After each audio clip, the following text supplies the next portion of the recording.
Hello everyone, welcome to my YouTube channel Pharmacy with Priya. So in today's lecture we will study about the human body. हम human body का introduction पढ़ेंगे और ये आपका first part है और भी इस सीरीज के पार्ट्स में अपलोड करूंगी।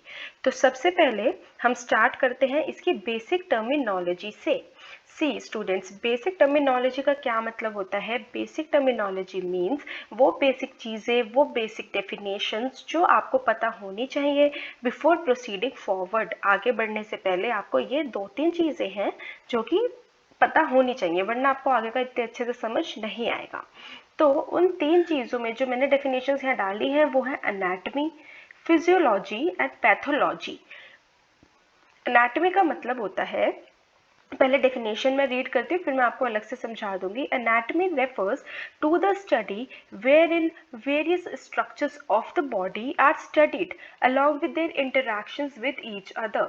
एनाटमी में बेसिकली हम क्या पढ़ते हैं? हमारी बॉडी के जो अलग अलग स्ट्रक्चर्स है ना, हम उनको तो पढ़ते ही पढ़ते हैं और उन स्ट्रक्चर्स का आपस में कैसा रिलेशनशिप है, कैसा इंटरैक्शन है वो भी पढ़ते हैं। लाइक जैसे हमारी एक पूरी फैमिली है, तो फैमिली में मम्मी पापा ब्रदर सिस्टर ये सब चीजें जो है ना आपकी, तो उनको जानना प्लस उनके आपस में इंटरेक्शन कैसा है वो चीज जानना, वो हमारी आती है बच्चों एनाटमी के अंदर। मैंने आपको क्या बोला कि हम इसमें वेरियस स्ट्रक्चर्स पढ़ेंगे और उनके इंटरेक्शंस भी पढ़ेंगे एक दूसरे के साथ। इसमें आप अपनी फैमिली का एग्जाम्पल ले सकते हो। अगर किसी को समझ ना आए या किसी को याद रखना हो तो you can take this example.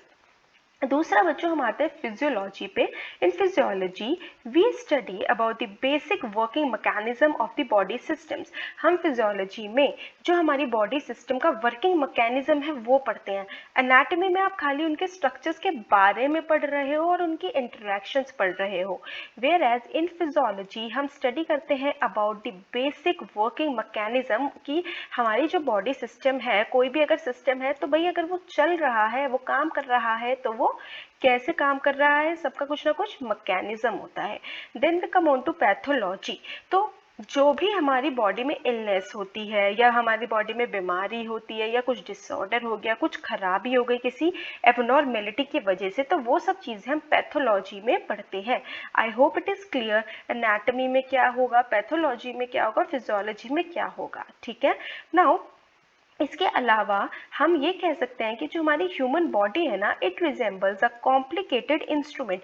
Resembles का मतलब जानते हो? रिजेंबल मतलब कि हमारी human body is like a complicated instrument, एक कॉम्प्लिकेटेड इंस्ट्रूमेंट की तरह होती है जो कि एक्ट तो करती है एक सिंगल यूनिट की तरह, पर अंदर से बनी होती है बहुत सारी कंपोनेंट्स की। जैसे जो हमारा शरीर होता है ना, अगर ये हमारी एक बॉडी है तो इसमें क्या है कि ये बाहर से तो देखने में it is a single entity. Single entity मतलब एक ही चीज है, पर अंदर क्या ये सिर्फ एक ही है? इसके अंदर क्या कुछ है? नहीं, सिर्फ वाटर है? नहीं, इसके अंदर बहुत सारी चीजें हैं, ठीक है। हमारी बॉडी बहुत कॉम्प्लिकेटेड बनाई है गॉड ने, तो इसीलिए हम कह रहे हैं कि it resembles a complicated instrument that although acts as a single unit but is composed of several other components.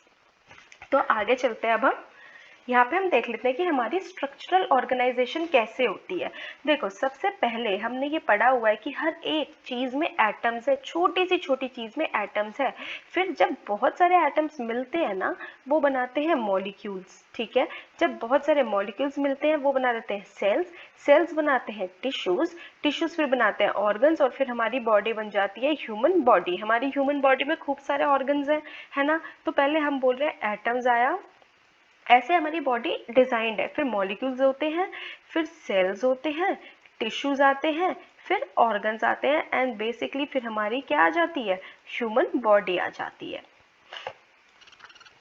Now अब हम देख लेते हैं कुछ कुछ चीजें इंटरनल इन्वायरमेंट की, एक्सटर्नल इन्वायरमेंट क्या है और होम्योस्टैसिस क्या है। देखो, इस पूरी स्लाइड में हम ये देखेंगे कि इन चीज़ों का क्या इम्पोर्टेंस है, क्या रोल है और ये चीज़ें हैं क्या। हमने इससे पहले तो नहीं सुना, तो ये सब चीज़ें हैं क्या। सबसे पहले we will study about the internal environment. Internal environment refers to the interstitial fluid in which cells और टिश्यूज एग्जिस्ट, ये देखो मैं आपको बताती हूँ, आपकी बॉडी में सेल्स भी हैं, आपकी बॉडी में टिश्यूज भी हैं। क्या वो ऐसे ही पड़े हुए होंगे बॉडी में? कोई ना कोई मीडियम उनको चाहिए, कुछ ना कुछ उसमें चाहिए। अगर मैं बिल्कुल सिंपल लैंग्वेज में बोलूँ, कुछ चीज़ ऐसी चाहिए जिसमें वो डूबे हुए हों या पड़े हुए हों। अगर हम घर में आलमंड्स या कुछ भी खाते हैं तो हम उनको पानी में सोक करके खाते हैं, ठीक है, ज़्यादातर तो वो अच्छा रहता है सोक करके खाना। तो उसी तरीके से जो हमारे सेल्स और टिश्यूज़ है ना, वो हमारी बॉडी में इंटरस्टिशियल फ्लूइड जो है ना उसके अंदर होते हैं, ठीक है। द न्यूट्रिएंट और oxygen required for the cells travel from the transport systems present internally to them via the internal liquid medium or interstitial fluid। मान लो ये आपका एक सेल है, ठीक है, मैंने बोला ये एक इंटरस्टिशियल फ्लूइड में है। अब इन सेल्स को, ये वाला जो आपका सेल है, इसको न्यूट्रिएंट या ऑक्सीजन तो चाहिए, ठीक है। तो ये जो न्यूट्रिएंट और ऑक्सीजन है ये कैसे जाता है? ये इस इंटरस्टिशियल फ्लूइड से होते हुए ही इस सेल के पास जाएगा, ठीक है। कैसे जाएगा? ये इंटरस्टिशियल फ्लूइड से होते हुए जाएगा सेल के पास। तो इसकी इंपॉर्टेंस आपको यहाँ पता चल गई कि सेल और टिश्यू भाई क्यों पड़े हुए हैं इसके अंदर, क्योंकि ये इसकी हेल्प करते हैं बाहर से खाना इसको देने में। बाहर एज इन मतलब न्यूट्रिएंट्स और ऑक्सीजन जो इसको चाहिए वो ट्रांसपोर्ट जो होते हैं वो इसी के थ्रू होते हुए जाते हैं। तो इंटरनल इन्वायरमेंट का मतलब हो गया अंदर की सारी चीज़ें, अंदर की सारी चीज़ें हो गई आपकी इंटरस्टिशियल फ्लूइड जिसके अंदर आपकी सेल या टिश्यूज पड़े हुए हैं। इंटरनल से अंदर और इंटरस्टिशियल इंटरनल ये दोनों मिलते जुलते हैं।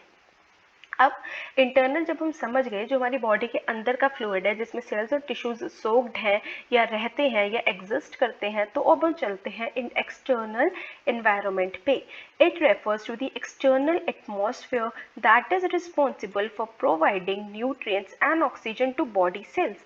Apart from this all the cellular waste material from the body is excreted in the external environment. ये पॉइंट तो बहुत क्लियर है कि जितना भी हमारा सेल्यूलर वेस्ट होता है वो हम कहाँ जाता है? बाहर एक्सटर्नल एनवायरनमेंट में जाता है। इसके सिवा आपका एक्सटर्नल एटमॉस्फेयर या एनवायरनमेंट जो कि न्यूट्रिएंट्स और ऑक्सीजन देता है बॉडी सेल्स को, उसको हम एक्सटर्नल एनवायरनमेंट कहते हैं। बाहर से अंदर जो सामान जा रहा है, और हम इन टर्न हम अपना सेल्यूलर वेस्ट हम कहाँ करते हैं? एक्सक्रीट आउट, या उसको एग्जिट कहाँ देते हैं? बाहर एक्सटर्नल इन्वायरमेंट में। तो ये चीज़ होगी आपकी एक्सटर्नल इन्वायरमेंट। अब हम आते हैं एक बहुत ही इंपॉर्टेंट टर्म पे, that is your homeostasis. Homeostasis is the strict control of the internal environment, and any changes that occurs in it leads to its disturbance causing damaging effects to the human body। कुछ घबराना नहीं है, कुछ hi-fi नहीं है। Homeostasis क्या होता है? देखो, मैंने आपको बोला कि हमारी इंटरनल इन्वायरमेंट है, ठीक है, अच्छे से अब वो रहती है क्योंकि बॉडी के सेल वेल उसमें सोक्ड है, अच्छे से रहती है, एज इन उसको एकदम अच्छे से ही एक्ट करना पड़ता है। ये नहीं है कि कुछ डिस्टर्बेंस वगैरह हो गई और फिर भी बॉडी चलती रहेगी, नो। अगर वो डिस्टर्ब हुई तो बॉडी में भी फिर प्रॉब्लम्स आएंगी। तो जो आपका होम्योस्टैसिस होता है ना, वो इस चीज़ को कहते हैं कि इस चीज़ को ठीक से चलाने के लिए रिस्पॉन्सिबल है। तो ये एक स्ट्रिक्ट कंट्रोल रखता है इसके ऊपर, इंटरनल एनवायरनमेंट के ऊपर। और अगर कोई भी इसमें चेंज हुआ तो हम क्या बोलते हैं? होम्योस्टैसिस बॉडी का जो है बिगड़ गया है। और अगर वो बिगड़ा तो आपके डैमेजिंग इफेक्ट्स होते हैं ह्यूमन बॉडी पे। Control systems are responsible for the maintenance of homeostasis, and thus any change that occurs in the constant state of internal environment is quickly detected by them। अब ये जो homeostasis है ना, ये इन तीन चीज़ों से काम कराता है, detector, control centre and effector. ये जो तीन चीज़ें हैं ना बच्चों, डिटेक्टर, कंट्रोल सेंटर और इफेक्टर, ये कोई भी चेंज हुआ अगर बॉडी में, इसको तुरंत ही पता लगा लेते हैं और फिर उस हिसाब से बॉडी हमारी जो है वक्त एक्ट करती है। जैसे डिटेक्टर आप समझ सकते हो कि ये चीज़ें डिटेक्ट करता है, नाम में ही डिटेक्टर है। कंट्रोल सेंटर फिर ये कंट्रोल करेगा, और ये इफेक्टर फिर इफेक्ट देगा। हम सब अच्छे से पढ़ेंगे, पर फिलहाल हम ये समझ लेते हैं इंटरनल एनवायरनमेंट क्या है, एक्सटर्नल एनवायरनमेंट क्या है, और होम्योस्टेसिस क्या है, इसको कौन कौन मेंटेन करके रखता है। मेंटेन नहीं हुआ तो बॉडी में डैमेजिंग इफेक्ट्स हो सकती हैं। नाउ अब हम देखते हैं कि हमारे क्या क्या टाइप्स ऑफ फीडबैक हैं। We have basically two types of feedback, that is positive feedback and negative feedback. जैसे हर एक चीज़ के दो पहलू होते हैं ना, वैसे ही हमारे फीडबैक भी दो हैं। खाली पॉजिटिव भी हम रियल लाइफ में भी एक्सपेक्ट नहीं कर सकते हैं ना कि हमें हमेशा पॉजिटिव फीडबैक ही मिलेगा लोगों से या किसी से भी, किसी भी चीज़ से। तो ऐसे ही हमारी बॉडी के भी बच्चों दो फीडबैक्स होते हैं, first is positive and second is negative. So हम एक एक करके पढ़ते हैं। In positive feedback, in this case the response keeps on increasing due to the increasing stimulus. देखो बच्चों, ये नाम से ही पॉजिटिव है, तो इसमें क्या होता है कि जो भी हमारी बॉडी रिस्पॉन्स दे रही है ना, वो रिस्पॉन्स बढ़ता ही रहता है अगर स्टिमुलस भी बढ़ता रहता है। जैसे during the labour time the contractions of the uterus result in the generation of oxytocin hormone, thereby moving the head of the baby towards the cervix. Yes, क्या होता है ड्यूरिंग दी लेबर टाइम, जब baby born होने का time होता है तो क्या होता है कि हमारी ना ऑक्सीटोसिन हार्मोन आ जाता है, ठीक है। उस ऑक्सीटोसिन हार्मोन की वजह से हमें लगातार कॉन्ट्रैक्शंस होती हैं यूट्रस में, और जब वो कॉन्ट्रैक्शंस होती है ना, वो इंटर्न फोर्स करता है बेबी के हेड को बाहर आने के लिए, ठीक है। अब हम पढ़ते हैं नेगेटिव फीडबैक के बारे में। पॉजिटिव हमने समझा कि रिस्पॉन्स भी बढ़ता रहेगा अगर आपका स्टिमुलस बढ़ेगा तो। In negative feedback, in this case the response reverses the change और स्टिमुलस कॉजिंग इट। जो हमारा रिस्पॉन्स है ना, यहाँ पे तो एक चीज़ बढ़ रही है तो दूसरी चीज़ भी बढ़ रही है, पर यहाँ पे रिस्पॉन्स रिवर्स कर देता है। अगर स्टिमुलस एक चीज़ को बढ़ा रहा है तो ये दूसरी चीज़ को घटाएगा। जैसे कि अगर हमारी बॉडी का टेम्परेचर बहुत ज़्यादा बढ़ जाता है, if the temperature of the body increases, then the body starts to sweat, thereby releasing the heat in the environment in order to maintain the ideal temperature। जैसे इसमें क्या था, हार्मोन बढ़ा तो कॉन्ट्रैक्शंस भी बढ़े, दोनों चीज़ें बढ़े, पर इसमें एक चीज़ बढ़ी तो एक चीज़ घटी। जैसे हमारे बॉडी का टेम्परेचर बढ़ा तो बॉडी ने स्वेट करना चालू करा, जिससे हमारी हीट जो है एनवायरनमेंट में रिलीज हो जाए। तो ये तो थे हमारे दो फीडबैक जो कि बहुत सिंपल से थे, पॉजिटिव एंड नेगेटिव। नाउ अब हम बोल रहे हैं कि what happens when the homeostasis gets disturbed. जैसे हमने वहाँ पे पढ़ा था कि अगर कुछ भी इम्बैलेंस या कुछ भी चीज़ हो जाती है तो क्या होता है, हमने पढ़ा था कि एक सीरियस इलनेस हो सकती है, जो कि यहाँ पर भी लिखा है, the imbalance in homeostasis occurs due to any disturbance और inadequacy in a factor and also when its value lies outside the acceptable range leading to the development of a serious illness। देखो क्या होता है कि हमारी body के homeostasis में कोई भी अगर इम्बैलेंस हुआ, ठीक है, इम्बैलेंस क्यों होगा, कोई डिस्टर्बेंस की वजह से, या फिर जैसे मान लो पीएच अगर इतना ही होना चाहिए तो वो उसके बाहर चला गया, उस वैल्यू के बाहर चला गया, तो हमको क्या हो जाता है, हमको एक सीरियस इलनेस हो सकती है। तो अभी तक आपने ये सब चीज़ें जो पढ़ी ये आपको समझ आ गई होंगी। हमने बेसिक टर्मिनोलॉजी देखा, हमने फिर देखा स्ट्रक्चरल ऑर्गेनाइजेशन कैसे होती है, we studied about the role of homeostasis and the significance of internal and external environment. फिर हमने फीडबैक देखे पॉजिटिव एंड नेगेटिव, एंड ये देखा कि होम्योस्टैसिस जब डिस्टर्ब हो जाता है तो क्या होता है।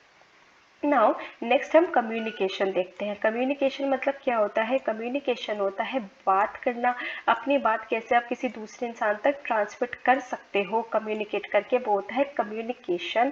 और हम इसके बिना रह सकते हैं, बिना बात करे या बिना अपनी बातें मतलब अपनी चीज़ समझाए नहीं रह सकते। तो कम्युनिकेशन इज़ रियली इम्पॉर्टेंट। ऐसे ही जैसे हमारे लिए इम्पॉर्टेंट है, ऐसे ही हम अपनी इंटरनल बॉडी का और एक्सटर्नल हर चीज़ समझेंगे। तो कम्युनिकेशन बच्चों दो टाइप से होती है, इंटरनल कम्युनिकेशन और एक्सटर्नल कम्युनिकेशन। इंटरनल में सबसे ज़्यादा nervous system and endocrine systems are involved and these are also responsible for homeostasis maintenance। तो इंटरनल कम्युनिकेशन का जब भी नाम आएगा तो आप क्या करेंगे, नर्वस एंड एंडोक्रीन सिस्टम, बहुत इंपॉर्टेंट है। whereas external is performed via your special senses activities including verbal and non-verbal। तो ये तो हमें पता ही है कि एक्सटर्नल तो हम बोल के या बिना बोले एक्शन से और इन सब से भी करते हैं। Now these are the systems for transport in body, जो कि हम नेक्स्ट टाइम पढ़ेंगे। अभी हम इतना ही रखते हैं इस चीज़ को कि इंटरनल और एक्सटर्नल तक का जो कंसेप्ट है, तो आप तब तक इसको ही रिवाइज करो। I will upload the next part soon. Okay, thank you.